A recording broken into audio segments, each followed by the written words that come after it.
এই গরমে আমি আর চিকু চা খাচ্ছি। এখন বাজে হচ্ছে 11টা।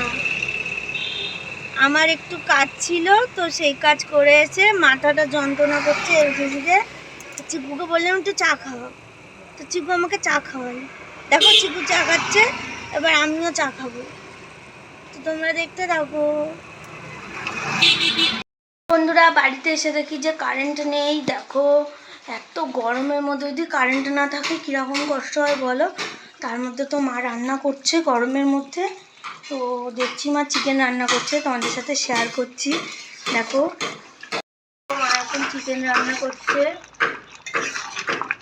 চিকেনটা কষাচ্ছে, জল বেরাচ্ছে।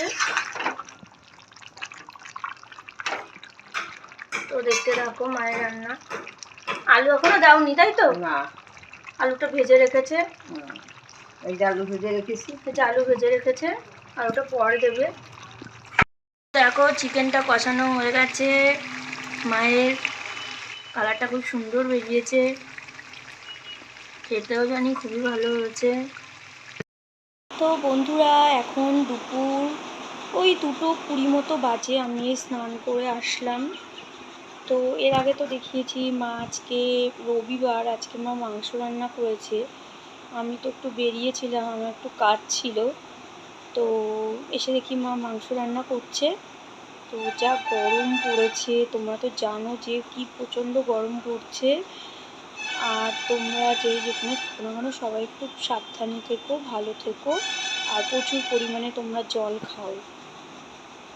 আর জল জাতীয় যে ফলগুলো, শসা, তরমুজ, এগুলো একটু বেশি করে খাও। আর জল খাবে, যতটা পারবে রোদ থেকে এড়িয়ে থাকবে, কিন্তু থাকা তো যায় না বলো, আমরা সাধারণ মানুষ, আমাদেরকে কাজ করেই খেতে হবে।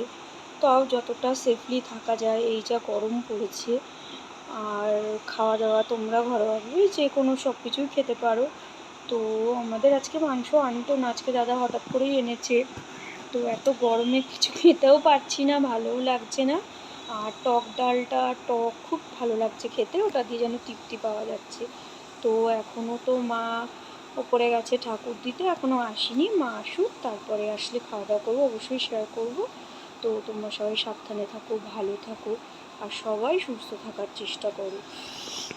তো এখন আপাতত আমি একটু পরেই আসছি তোমাদের সামনে, তোমরা দেখতে থাকো। বন্ধুরা, ভাত নিয়ে বসে পড়েছি। দেখো এটা হচ্ছে কুমড়ো শাক, এই ডাঁটাটা খেতে ভীষণ ভালো লাগে। গন্ধরাজ লেবু, ভাত নিয়েছি। আর এখানে আছে মাংস, মা আমার জন্য তুলে রেখেছে বাটিতে। মাংস আছে, চিকেন, আর এখানে আছে পাতলা করে আমের টক।